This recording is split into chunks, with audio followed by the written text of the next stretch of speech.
Hai semuanya, video kali ini saya tidak akan membahas atau mengupdate perkembangan tentang Cana ya, melainkan saya ingin berbagi pengalaman mengenai air atau air di tank Cana.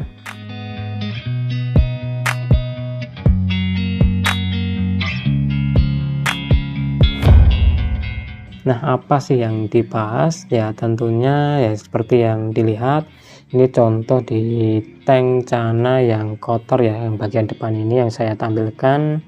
Nah, jadi ketika tank kotor seperti ini, apakah harus setiap minggu itu diganti airnya atau lebih dari 1 minggu, contohnya bisa 2 minggu sekali atau bahkan 1 bulan sekali ya. Jadi apakah harus itu 1 minggu atau harus 2 minggu atau harus sebulan sekali? Oke, jadi yang akan saya bahas ya sesuai pengalaman saya pribadi ya. Nah, karena itu jika ada salah bisa kalian koreksi dan bisa benarkan di komentar ya. Nah, untuk masalah air sendiri pasti ya ini yang sering dialami ketika merawat Cana, contohnya ketika awal-awal kita baru bermain Cana ya. Nah, seperti halnya saya pribadi dulu ketika pertama kali memelihara Cana itu berpikir apakah ini harus diberi filter, terus apakah ini harus sering-sering ganti airnya dan lain sebagainya ya. Karena ketika kita merawat Cana atau ketika kita itu baru merawat Cana atau bisa dibilang itu bahasa sekarang itu ya masih pemula ya. Nah, seperti itu apakah sama perawatannya nantinya dengan ikan lainnya? Contoh untuk Cana ini apakah sama perawatannya dengan ikan lainnya yang selain Cana ya, seperti itu ya. Jadi kebanyakan akan berpikir seperti itu, makanya di sini saya berbagi pengalaman. Nah, untuk pengalaman saya pribadi masalah air ini apakah harus diganti 1 minggu atau harus diganti 2 minggu bahkan 1 bulan sekali, itu tidak pasti ya. Yang jelas ya kita lihat kondisi ikannya itu seperti apa, terus ikannya itu masih nyaman atau tidak. Nah, ketika seperti itu bisa cek dari ikannya. Nah, ketika ikan itu bisa dibilang kurang nyaman, nah kurang nyamannya di sini seperti apa ya? Contoh simpelnya sesuai yang saya alami itu ketika air sudah lama sekali belum saya ganti, itu si ikan akan nguncup ya, lebih sering nguncup untuk sirip atas dan bawah.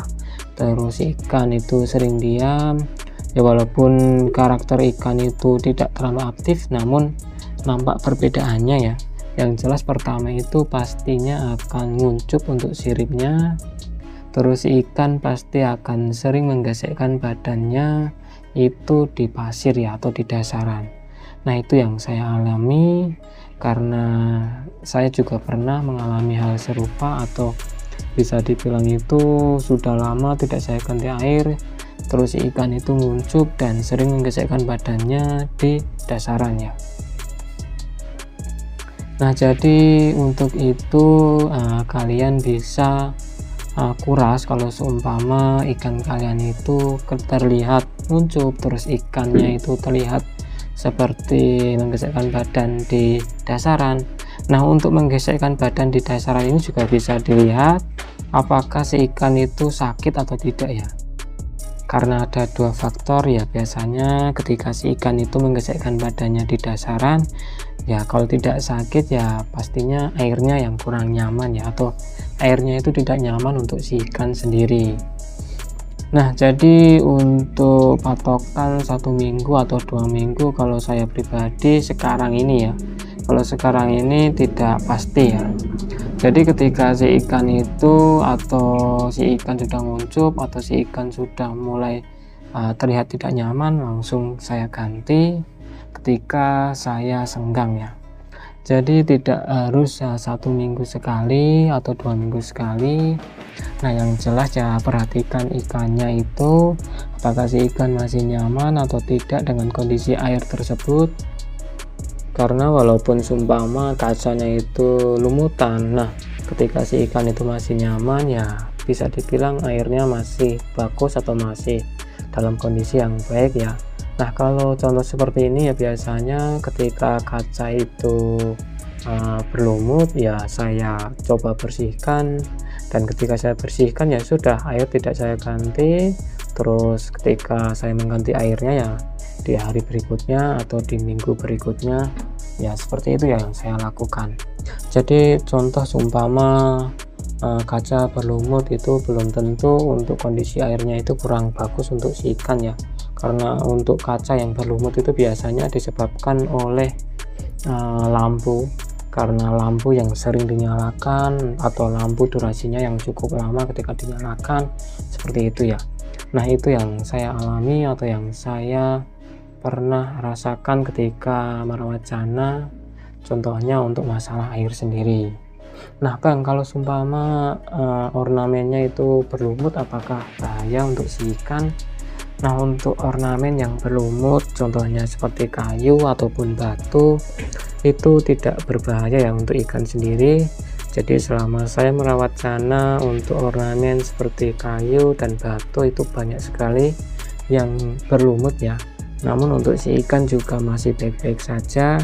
Bahkan untuk pasir juga ada dulu itu untuk pasirnya berlumut dan si ikan juga masih nyaman. Jadinya untuk lumut di batu ataupun kayu itu atau ornamen lainnya itu masih aman ya, atau tidak apa-apa untuk si ikan sendiri.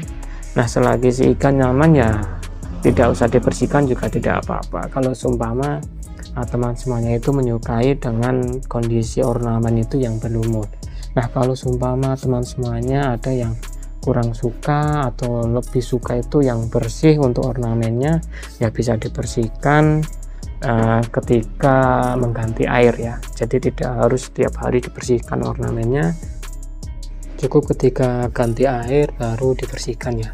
Nah kalau seumpama ada yang bertanya, Bang saya bingung kalau seumpama seperti ini, jadi bagusnya itu berapa minggu untuk ganti airnya? Nah untuk ganti airnya ya paling tidak ya 2 minggu sekali diganti ya airnya. Kalau seumpama porsi makannya itu banyak, nanti dikhawatirkan akan menjadikan air itu kurang baik untuk si ikan. Apalagi kalau seumpama teman semuanya tidak menggunakan filter ya, itu lebih cepat lagi untuk airnya kotor atau kurang baik.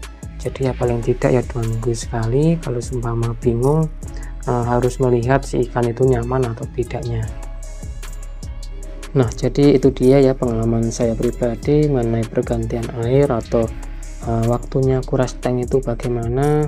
Nah yang jelas kalau seumpama teman semuanya itu ada waktu atau sedang tidak sibuk ya segera dibersihkan atau ganti airnya kalau seumpama emang sudah waktunya ganti air ya. Nah mungkin itu dulu, mohon maaf jika ada kesalahan atau dalam penyampaian pada video kali ini itu ada kekeliruan atau ada yang kurang. Mohon maaf ya, karena saya pribadi juga masih belajar dalam hal jana. Jadi kalau seumpama ada yang salah bisa koreksi dan tulis saja di komentar. Terima kasih buat teman semuanya yang sudah menyempatkan waktu untuk menonton video di channel saya. Sampai di sini dulu dan sampai jumpa di video saya selanjutnya.